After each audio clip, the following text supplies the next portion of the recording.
Productive Disruption is a podcast presented by Rhodes Branding, spotlighting bold and innovative ideas that have the ability to reshape K-12 education.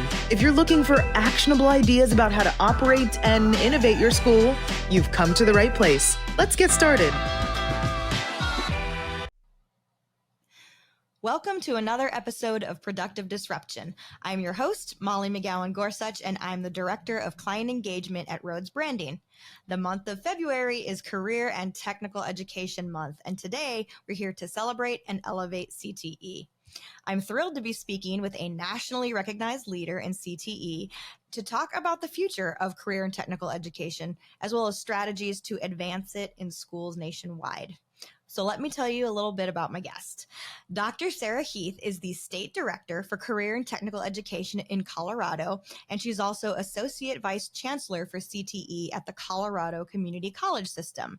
In October of 2023, Advanced CTE granted Dr. Heath with the State CTE Distinguished Leadership Award, which recognizes current and former state CTE leaders who have a distinguished and tenured history of service and who have demonstrated the highest level of commitment to advancing a vision for high quality and equitable CTE at the state and national levels. Whew! Dr. Heath, thank you for joining me today. Thanks so much for having me, Molly, and thank you for showcasing career and technical education. It's our pleasure. We love career and technical education and workforce development at Rhodes Branding, and we want to find new ways to help promote it and get it out there. So I want to talk a little bit about you first. Like most CTE leaders, I know you started in the classroom. When did you begin teaching, and why did you choose CTE as a pathway? So Molly, my story is a little kind of unconventional. I actually, during college, my undergrad was in management information systems, which is kind of like database design. And I only had one class my last semester of college. And so one of my really great friends needed to go to a substitute teacher training on the weekend and did not want to go alone. And so I joined her just because I had some space in my schedule. And the first course I substitute taught for was a computer applications course in high school. I spent the whole day showing some high school students how to use Excel and answering their why. It just sparked something in me that I wanted to be able to do that more. And so really, I kind of feel like CTE found me in a way. And I also at the time didn't realize that CTE was something that in some places stands alone and is something that might be considered other. In my own high school experience, my business education courses were my electives, but they were just as key and important to my goals as my public speaking class, my English classes, and my parents really supported me in that because I wanted to go into business as my career pathway. So still to this day, it kind of surprises me when people don't instantly see the value of career preparation and putting learners at the center of their planning in their future. So I was able to teach business education for several years in my 20s, and then had the opportunity to be a state level leader in the state of Georgia, working with and supporting other business teachers. And then moved to Colorado and worked with a school district and had a chance to really dive into what all CTE could be for everyone that would like to participate and what it means for the community. And so I've been in this role since 2015 and just really excited about expanding opportunities for learners, and then also talking a lot about some of that why and how CTE connects academic learning to workforce preparation. Now, you say you want to talk about that connection. I know that there's a huge importance between building those bridges between secondary, post-secondary education. You kind of have that unique position of having a foot in both, and now you still do. So how was that transition from the K-12 to the community college system? Yeah, so like you said, Molly, I'm pretty fortunate in that we're able to lead both from our office. So in Colorado, CTE has historically been seen as a bridge between advancing community college credit for certificates and AAS degrees for high school learners. We have a lot of learners that participate in concurrent enrollment through their high school programs. But one thing that I think is really amazing about the way that we can operate here is that really thinking about that stackability so that the systems don't stand alone, because I think that's where a lot of times learners fall between the cracks when there is this like very distinct like K-12, community college, higher ed, all those different pieces and those transitions. And so we're able to do that alignment across a pathway from the K-12 to post-college. And I know that's not how CTE is managed in nearly every single state out there, like you mentioned. So we're pretty unique in our design. But I've been so thankful for the forethought around full pathway design so that learners are empowered to showcase their secondary competencies, earn some credit, and our college CTE learners can also be honored for their credits, knowledge, and experiences as we translate those into bachelors of applied science degrees. So it just really kind of helps, again, like blur those lines between the different systems because not everything should be in a box. I could not agree with you more. And especially when you think about the fact that CTE is always talking about pathways, like why are there lines, right? There should be that continuity. Now, Colorado is unique. How did they get there, and what can other states learn or start doing to get those barriers broken down so they're not operating in silos and can create that continuity? Right. So I think that we are very fortunate in that it's kind of one of our expectations of leadership from our governor's office, but also just historically, we have a lot of what's called local control in our districts and our colleges here in our state. And so there's people really trying to be more thoughtful in their alignment so that they weren't reinventing the wheel 179 ways in 179 school districts. And how can learners have more mobility of their credits? In particular, because we know that so many people don't know how to navigate those spots and those processes. And so if anyone out there is interested in thinking more about that, I'd also suggest looking at, we had in the state of Colorado, we had some state level legislation last year that really looked at our overall career connected learning space and our post-secondary workforce readiness. So not just CTE, but other things like how does career development and advisement play into all these different pieces, concurrent enrollment, and then also work-based learning, apprenticeship in particular. And I know a lot of states have had a really strong focus on work-based learning throughout any part of education, and then also other state agency partners like their Department of Labor. So if you're interested, there are recommendations on our Colorado Department of Education's website. It was a task force called 1215, so the numbers 12 and 15, and provided a lot of information through human-centered design from learners in particular about what blurring the lines would look like. There's some recommendations out there for policymakers now, so we'll see what happens this legislative session.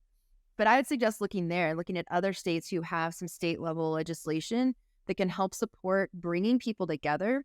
And sometimes I don't think that it's people are unwilling to have the conversations. There's just not a natural convener.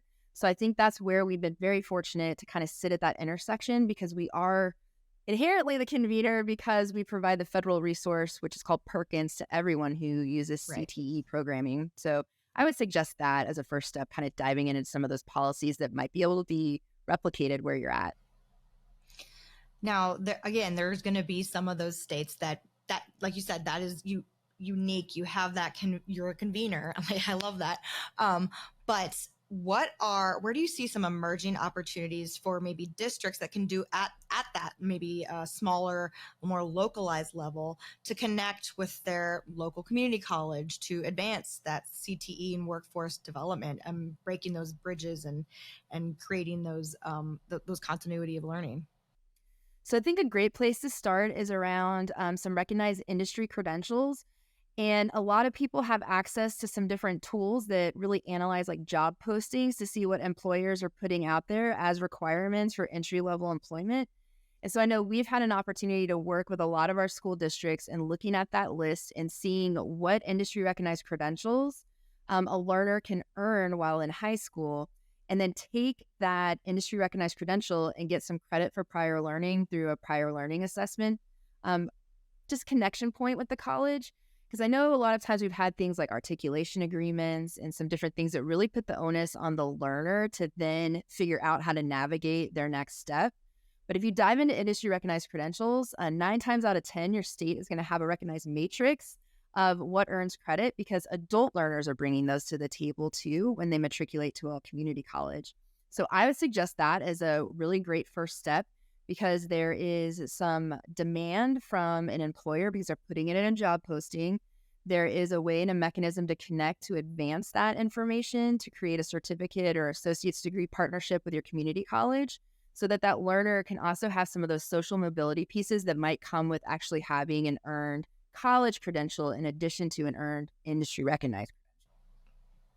Yeah, and you make a good point there too, is putting the onus on the learner. It's well, it's a barrier for so many, especially if they're in a family, if they don't have the family support, if they're, like you said, they don't have that champion like you did, like your parents saying this is not just another elective, this is an important piece of your educational journey. I will say that is something that we try to work with districts and point out, here are the industries in your community. If you're trying to keep people in your community and you're working with your local workforce development partners, how does your programming align with those industries? How do those credentialing opportunities align? So with that in mind, and with what you've seen in Colorado, and again from your national perspective too, what are some examples of best practices you've seen, or are there any key missed opportunities that you want to point out and poke some holes in? Right. So I think a lot of what you're just saying, Molly, like totally ties into my answer for this, where just in my mind, best practices are all about helping learners navigate transitions. So much research out there around every single transition, right? Our preschool to kindergarten transition, and it just keeps on going, where we learn that learners get lost in these transition points. And so how are we helping navigate that? And especially, how are the systems of education linking together? Because we need to solve it and not expect learners and those supportive adults in their lives to have to navigate it alone, especially those learners who are new to our country, who might be the first generation to transition from high school to college. And I think that another piece, like you were mentioning, is that vital importance of like the advisory committee kind of concept. And I think that that's an area where are some missed opportunities sometimes, where people might have their advisory committee because it's a requirement. They turn in some minutes. Not saying that happens here sometimes or other places, but really building out those career pathways with the end in mind. Like, what do employers want? How are they helping you design the competencies?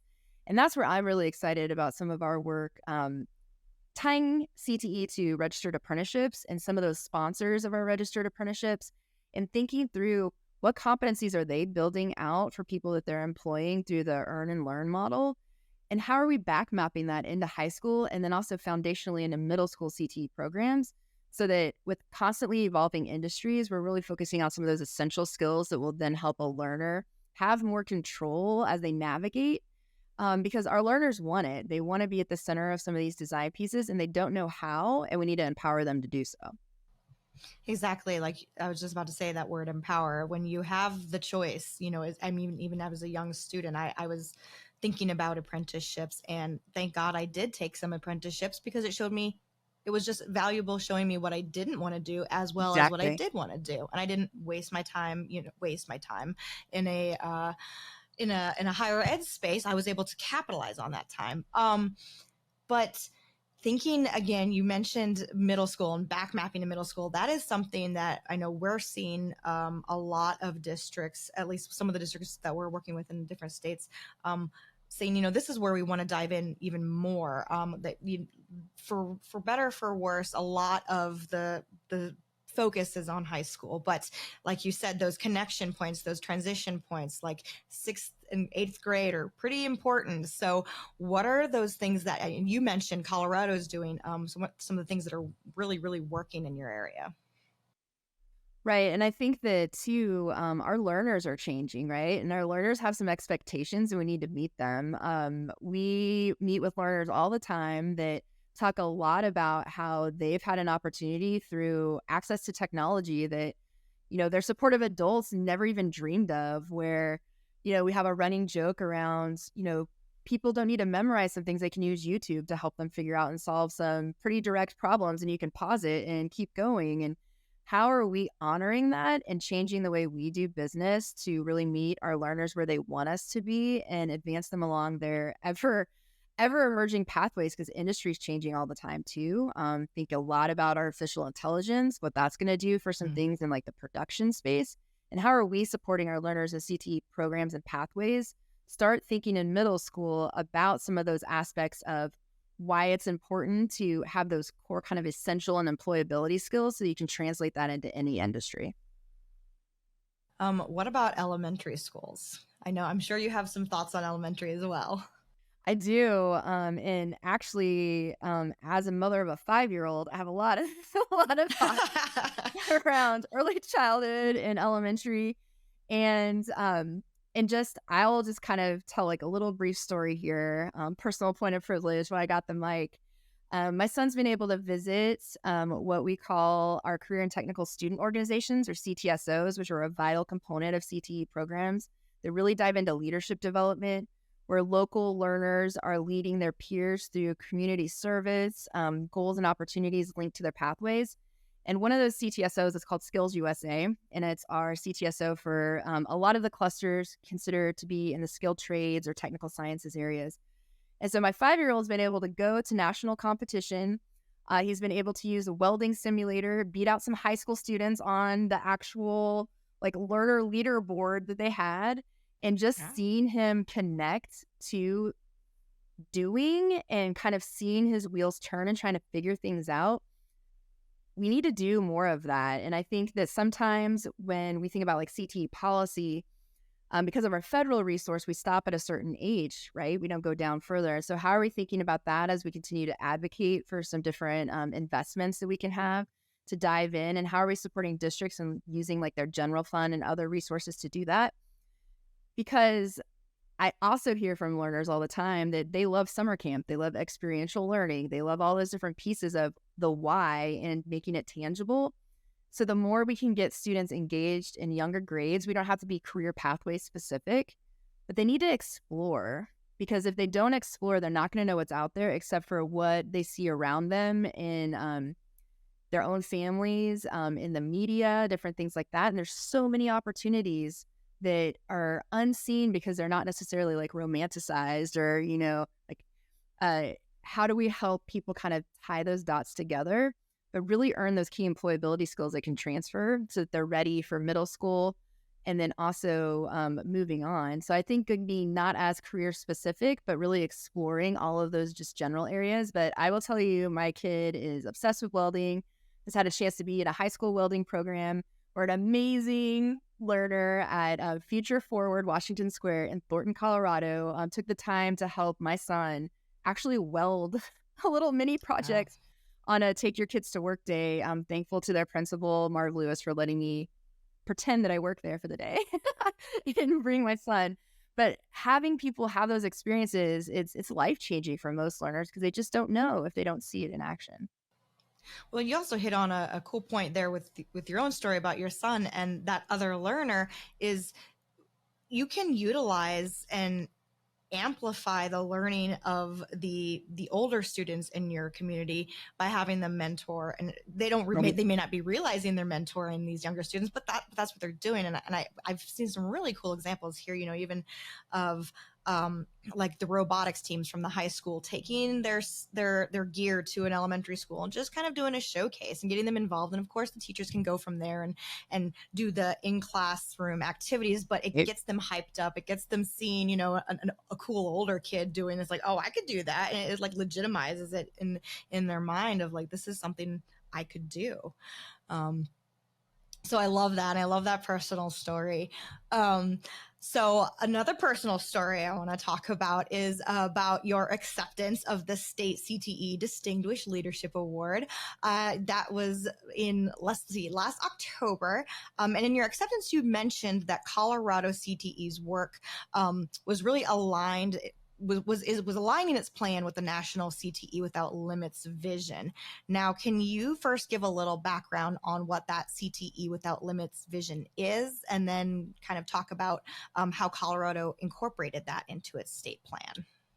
Yes, so awesome. At the time, too, with the shared vision, had the opportunity to be on Advanced CTE board of directors, too. So had a chance to really kind of dive in and think about this as it relates to my state. And so for just a little bit of background, Advanced CTE is a association for state leaders like myself in career and technical education. So that might be your state director of CTE and other folks too throughout your state agencies. but also open to anyone who's interested in CTE as part of a solution, right? And so in March of 2020, Advanced CTE released CTE Without Limits, and really thinking about how do we change the perception of career and technical education? How do we really kind of not have it in a box? So the without limits kind of concept is that CTE can take you anywhere. And the national vision is really, it's cohesive, it's flexible, and it's responsive to the career preparation ecosystem so that states can then implement that however it works for their teams, and then also support their locals in doing the same. And so it was created with so many stakeholders in mind, about 200 national, state, and local education and workforce development leaders, and had 42 national organizations. So again, really that shared concept of the vision. And so it's really centered on access for each learner, removing barriers in the actual education and workforce ecosystems themselves, and it places learners at the center of policy development. And so we really dove into the 5 principles that it has to really focus mostly for us on closing equity gaps in educational outcomes and workforce readiness. And so how are we taking some of those pieces and having that opportunity to align it to our goals for how we use the federal resource for career and technical education? So that is called Perkins, or the Strengthening CTE for the 21st Century Act. And it was signed into law in 2018. So you can see there's a smidge of a gap there just from the vision standpoint. And when we had a whole new law be reauthorized that really focused on some alignment pieces. So we were fortunate in that we had already started setting out some strategies and then just took an opportunity to really audit our programming and audit our goals and our key indicators and strategies against the shared vision, CTE Without Limits. And as you can see too, so many stakeholders were involved with the national vision. That's what we chose to do in Colorado then too, is really kind of link and identify key stakeholder groups that are part of the overall ecosystem, because we don't stand alone in that space. We've already kind of talked about how in a lot of states, there's multiple state agencies that are situated in a place where they can work with and support CTE, but then also like our workforce partners, our chambers of commerce, our business individuals, our key policymakers, and then also too, again, the central focus, like what is the learner voice involved? So we had a chance to really look at Advanced CTE's tools. They call it Advancing the Vision, and use it as a checklist to really dive into our own strategy and run with it. Yeah. So what are some of those structures that you've really developed that you think have really helped with the alignment to the national vision, and then also pushed CTE in Colorado forward to where it is right now? Right. So again, kind of back to that stakeholder engagement, we didn't want to decide that on our own. And so we took, there's 5 principles within the vision, and outlined all of those for all of our CTE communities. So our local CTE directors at our districts and our colleges, as well as some of our key partners. And we went through a whole kind of red light, yellow light, green light exercise about where they were at with their own priorities so that we can make sure there was some synergy around that shared planning. Because again, like it says, it's a shared vision. So how are we being meaningful and thoughtful around that? And so we really leaned into, through that engagement, focusing on what's called Principle 2, which is each learner feels welcomed in, is supported by, and has the means to succeed in the career preparation ecosystem. And a lot of the aspects within that principle are foundational to access, inclusion, and equity. And for us within our strategic plan, we knew that was a place that we needed to provide more resources to our locals as well as ourselves as professionals. We wanted more professional development in how we were truly expanding that. 2020 was also a time when there's a lot of things going on in the world around us, and we wanted to be part of solution making. And so leaned into that and really invested in some things that Advanced CTE helped us with, which is really diving into learner voice and honoring that learner voice and making policy change around it. So we heard from our learners that they wanted to be part of advisory committees. They felt that it was important for them to have some voice in like what was offered at their schools, as well as who the partners were that were being brought into classrooms. Also just some things around career advisement and how we work more intentionally with partners, and how our school counselors, the champions of career and technical education. That's another place that I feel very fortunate in, that we have a tremendous community of school counselors in our state that want to be part of our team and part of all of our resource distribution, and could not be more thankful for that. because that also helps us with some data sharing and kind of telling and connecting the story a little bit differently. And so where we're going to go, though, is we haven't as much leaned into Principle 4, which is around counting experiences, because we do have a lot of really robust policies around credit for prior learning for our students, like the industry recognized credentials I mentioned in the beginning. But we know we need to lean in a little bit more for that to make sure that that's truly happening in an equitable format across our state. And then ultimately, we're headed to Principle 5, which is about CTE without borders. And so not only working with our neighboring states, but how are we building into our actual infrastructure and statewide structures to make sure that we can do some program sharing across our districts and our colleges. So really excited. We have all of our rural colleges thinking about program sharing, and then that kind of lends into concurrent enrollment for our high school learners. And then also we have a really robust change going on with our online college consortium, where we're going to be able to utilize some of our CTE courses across the state to connect with learners. So really thinking about borders, not just like out externally, but like even internally, we have some borders that we need to cross. Yeah, I'm curious to hear more about that. The sharing, you said the community college sharing courses. Explain that a little bit, because I'm not sure that's super frequent in states everywhere. Right. So we in Colorado, we have 13 colleges in our community college system, 7 of which are service to rural communities geographically around our state. And so just thinking through ways that we can be smarter and stronger together, since we are a system of colleges, is how do we create some of those consortial agreements amongst the colleges to really think about their strategic enrollment management. Like if you have local learners that are really interested in a particular IT pathway, but unfortunately, perhaps you don't have a faculty member on staff that's qualified to teach that, how do we share and connect, and possibly you offer something different for learners that your sister and brother college could not? And so that's where we're working right now. So a lot of thoughts around state level advisory committees and having some of that synergy around that. We are fortunate that we're part of a system, so we have state level competencies for those courses that are agreed upon. And so really tying in and having supportive faculty be thoughtful around how are we offering things?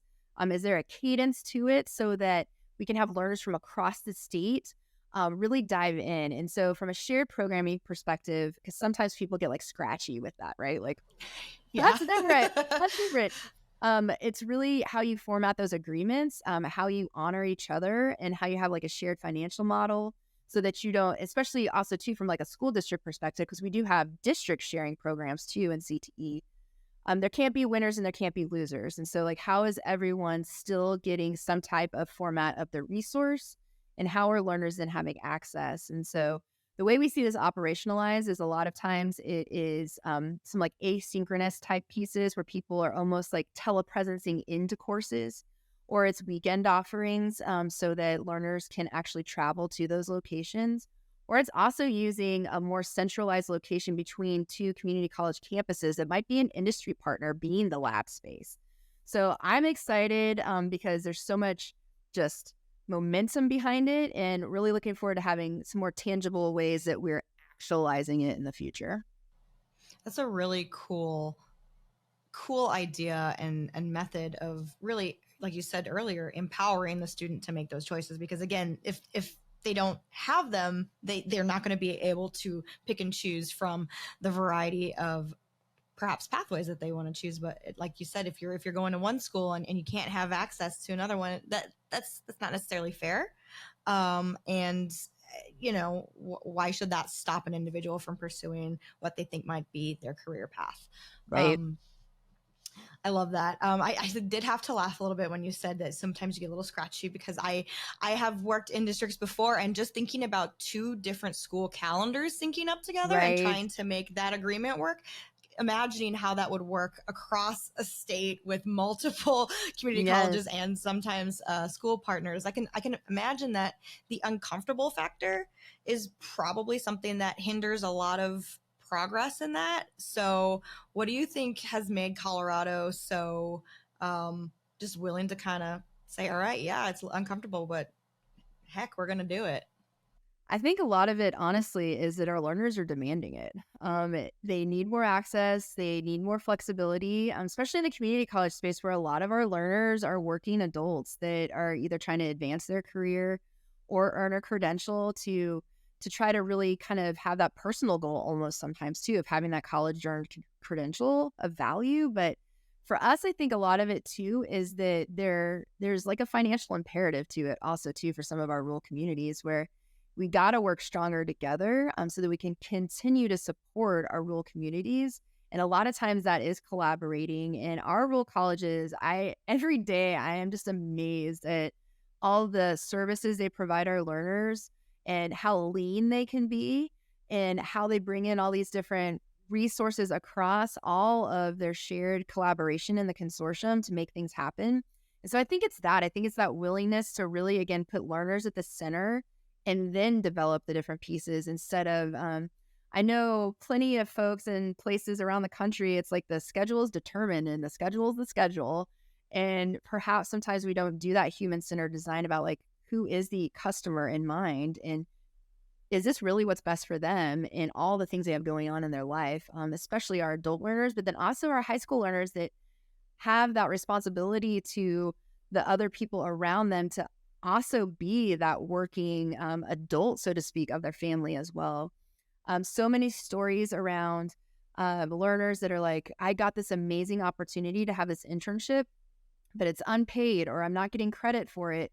And they can't do that because they need to work.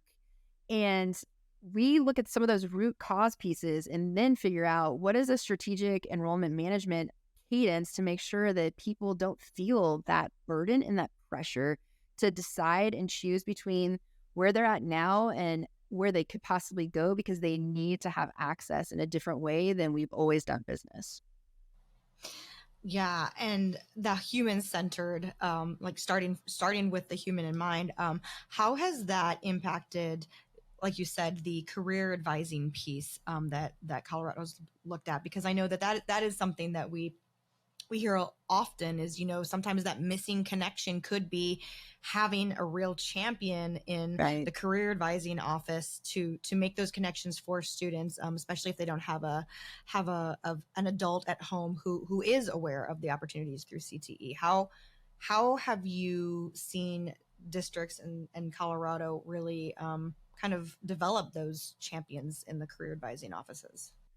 So I think that for us, what has been amazing is that it's not one person's job. We've really focused ourselves and our other state agency partners and then supportive intermediaries across the state that really work with districts and colleges to make meaningful, we call it meaningful career conversations. And every single adult in a physical space needs to be a meaningful career conversationalist. You might not necessarily always know the exact pathway a student's talking about, but you're going to know the resource to connect them to that mentor through some of our online channels. And for me, that's been a game changer because we really take a kind of a coaching stance and how do we help people get the tools to get to some of those root cause pieces of like why it might not be happening everywhere. And it's because, and I, again, like school counselors are just like at the heart of so many amazing things, but that social emotional development that they're focusing on, some of those fires they have to put out, like figuratively and literally, we can't just like put it into one person's bucket of work in one particular office. And so really have empowered our career technical teachers, our educators within our programs and pathways to really think about themselves as career advisors. And again, not expecting everyone to know all of the different ways that occurs outside of the training we provide them, but they know how to access someone who can help. It's that warm handoff, no wrong door type approach so that a learner doesn't feel like, I can't go see this person because there's 500 other kids that might have something more important going on in their actual like life currently than talking about their career. And it's kind of that misconception that, not all conversations are as meaningful as they need to be for a learner, but they truly feel that from some of our learner voice conversations where they don't want to take the opportunity away to start talking about things because they feel that there's other things going on that are more important in their world. Our learners are so socially minded and very focused on some different pieces of justice that they kind of put themselves in the back seat sometimes, I feel. And so how are we having and empowering everybody to be able to have that conversation through whether, however you address homeroom, if you have advisement as that, if you have, even we see people doing it in like a study hall context, but we're also like, how are we coaching up, no pun intended, like coaches, other people in the community that learners might have more of that direct relational connection with, and they might hear them say it in a different way than their teacher as well. That's a really good point. And we talk about that a lot. It is like, but you made a good point, is you're coaching up, but you're also, you mentioned it as a process, but I think maybe others would take that for granted as like, oh, that's just part of their process. You're actually providing those talking points. You're providing that intentional training. So it is intentional, holistic application throughout, that I think sounds like is the key. So let me ask this. Do you see any specific, can you like name any specific impacts that you've seen to access, equity, inclusivity at the statewide level throughout this process? I mean, I'm sure yes, the answer is yes, but any like things you can call out, because I think that always drives home, the actions, being able to share a story and storytell a little bit like your son. Right. And so I think one thing I would definitely say, especially when anyone is trying to lean in and impact access, equity, and inclusivity at a state level, is you can't do it without local implementation, and you can't do it without supporting everyone in your state. And so we've really taken like a coaching stance, and we have had a great opportunity through the organization I mentioned earlier, Advanced CTE, has this tool called opportunity gap analysis. And it's basically like a heat map where we as the state can upload and input different data points about learner enrollment for each district and college in our state for the programs. We can disaggregate that data by race and ethnicity, gender. We can also do some things around like socioeconomic status. We can do stuff around like earned credentials. And so what we've kind of taken the stance of is like, we will provide the space and the support and the resources for our local implementers and our locals who directly impact learners to come together and talk through these tools. And it has been tremendous. The districts and colleges have been amazing with some of their root cause analysis when they look at this data, and actually seeing it in the heat map format has really opened their eyes to some of those things around access that maybe they had almost like this misconception in their mind because of humans maybe they see more regularly, but not diving into like everyone who's impacted and their overall market share of learners that they could have in a program. And then really thinking about what does that mean for staffing? What does that mean for bringing in particular, how are we bringing in employers of color to meet with our learners if there's giant gaps in some program areas because they don't see someone like themselves in those pathways? And so trying to tie all that together in that strong visual representation for us is a structure that we've heard a lot of great feedback on. And again, what's great about it being an advanced CTE tool is that we have national technical assistance to help us. And so actually had some folks come out and help lead our first one that we had. We're able to pilot group before we went statewide. And so this last year, there's a part of Perkins as a requirement that's called comprehensive local needs assessment that every state has to do. And we've added opportunity gap analysis as the data requirement for that piece. And so it has just been really eye-opening. And then what we're doing is having that space where people can talk out the strategies they need to implement and what do they need from us as a resource to be able to do those things. And so again, I think it's like that shared vision and that shared collaboration. We can't get it done without supporting our local programs, our local teachers. And then how does that tie into some of their strategery that they got going on for their district colleges too? Do you think it again at that local and district level, for anyone who may be listening who's like, I don't work at the state level. Right. I mean, how can I make this work?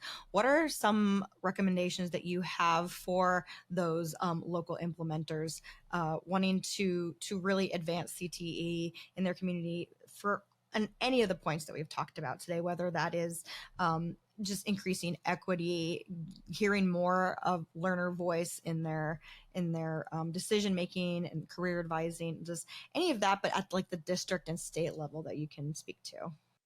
Yes. So had the opportunity when I first moved here to be a district CTE director. And so kind of like putting that hat on and thinking about things that that I would suggest from that lens, but then also things that maybe I would have done differently.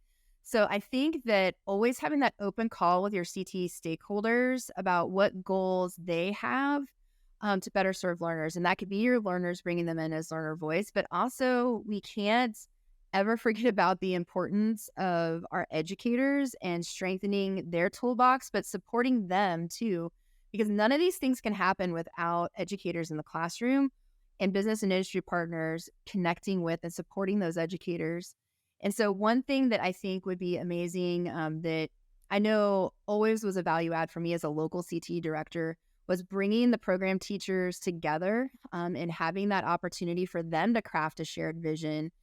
If it's for your district, like a CTE strategic plan for your district, even if your state doesn't have one, you can use advanced CTE's tools are all online, all open access. You can use some of those tools to help guide strategic plan setting for your local programs and then kind of decide then that synergy around the goals, because as a local program and a local CTE director for a district, you have a whole federal resource in Perkins that you're probably being allocated that you can then drive those decision-making pieces tied to the goals instead of maybe tied to some of the historical ways that it's been used, which is more like a wish list type concept of, and I really want a 3D printer because they're awesome.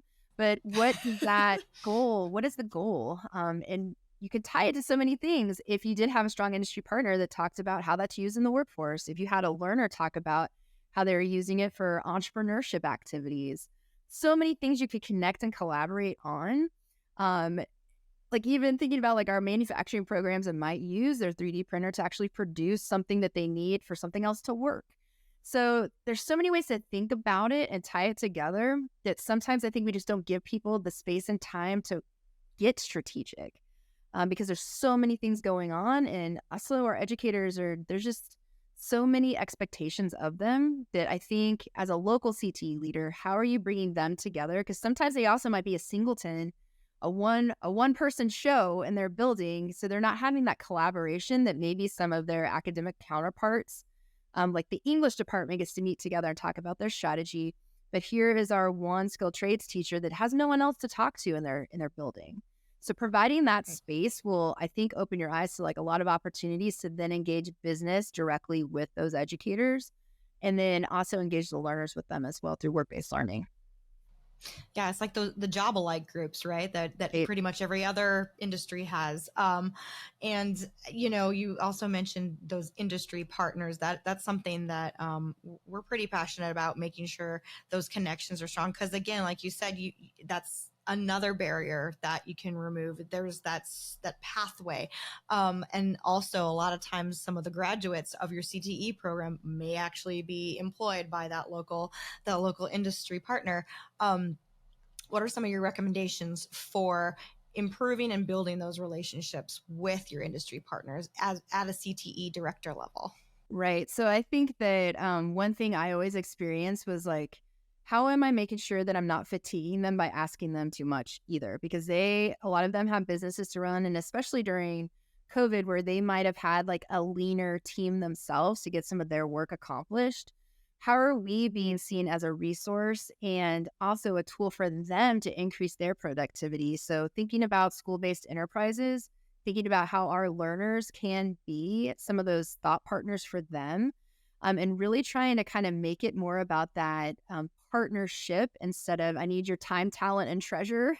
But how are we having them be tied directly to the classroom? And so I think that another way of going about that is really thinking about where they're already convening and how can you be part of that conversation or even just a fly on the wall during those. So I think about as a local CTE director, being intentional about scheduling that time to be at those open access chamber meetings, chamber of commerce meetings, how to be on some of the newsletters from the different industry associations about where their conferences and convenings are happening, and how am I taking maybe, for example, because I used it earlier, like our manufacturing teachers, how am I taking them to the Colorado Manufacturers Association conference so they can see and hear from industry experts without asking them to take time out of their business to come into their advisory committee meeting. So I think that that's a great step, because it's also showing business and industry that you value their time, because time is like our most treasured asset, because we just don't have enough of it. Anyone, right? Business and industry, educators, people living as a global citizen, we just don't have enough time to really have intentional thought. But we can be more strategic about where we place ourselves to hear those different conversations happening and drawing conclusions from that. So I would really suggest meeting business where they're at, but then also thinking about how you're giving CTE teachers the opportunity to do some of those industry experiential learnings that we do for learners all the time. I mean, we have tremendous investments in work-based learning in our state and at the district level. What are we doing for educators to get them back into industry? We in Colorado require a lot of our educators to have industry experience to be able to teach CTE. But perhaps that experience happened in a different format and at a different time where there's different technologies now. So how are we giving them that opportunity to almost have like a teacher externship? So I'm really excited about some opportunities we have with our Department of Labor to do that.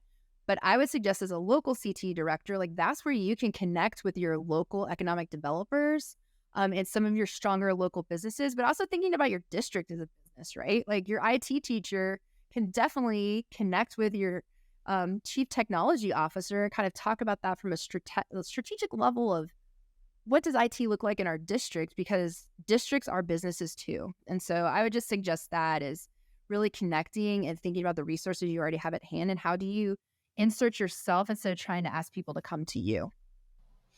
I love that. And again, that's about reducing barriers, but reducing barriers for the folks that you're going to ask something from, right? Essentially, you're going to ultimately, there's going to be an ask, and how you frame that and meet them halfway is important. Something you mentioned too about taking teachers on an externship, that reminds me of something I heard in a district nearby, that they realized there was a perception issue among the non-CTE teachers, saying, Right. because like you said, the CTE back in their day was not even called CTE. It was Right. Correct.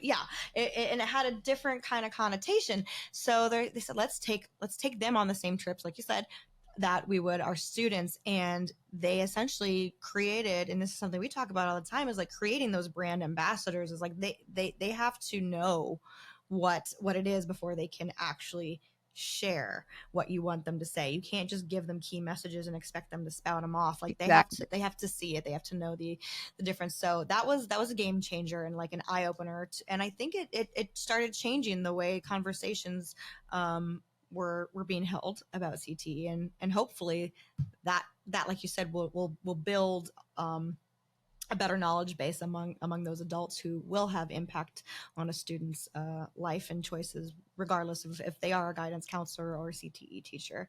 Right. And I think that that's so critical too, to where we're seeing more embedded academic credits within CTE programs, because those other educators have seen that a health science class is a lot about anatomy and physiology. That there's a lot of connection points to some different pieces of math and science within CTE, as well as, overall communication. And so that also helps learners with their access to programs, because then from a scheduling perspective, they don't have to choose one or the other for a graduation requirement. They can get that embedded credit in their CTE program. So I think that's an awesome idea that more people can definitely do. All right. So before we go, I have to say we end every podcast with the same question. And I hate to actually end this conversation because it's been so fun and so enlightening. But I know I have to let you go at some point. So if you could wave a magic wand, what is one thing you would fix in education? Wow, Molly, not a heavy question at all, right?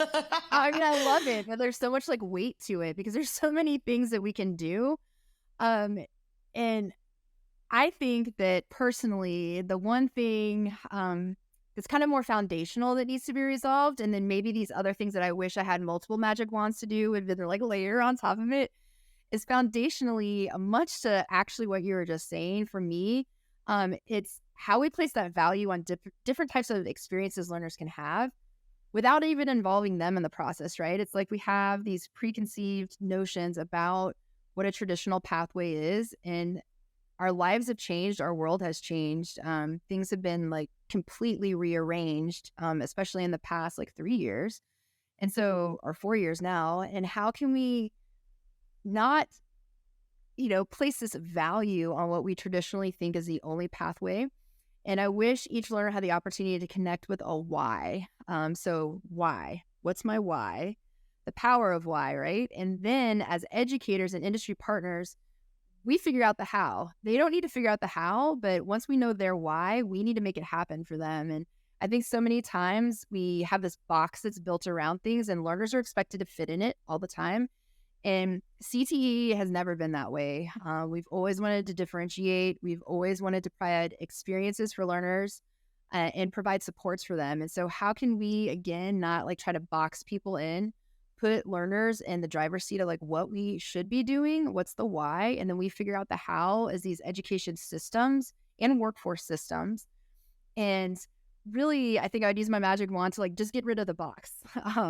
And think about how are we resolving the systemic issue, because then all the other wishes could probably build out things for more equity and access, as well as just making sure that everyone's empowered to feel connected to that career development ecosystem and to really have confidence in their future, regardless of what the pathway is they take to get there. Well, I know I hit you with a heavy question, but I'd say that's a pretty great answer. I do think about it a lot. Well, and that's why you are where you are. Thank you so much for giving your time and your expertise. Sarah, thanks again for joining us on Productive Disruption.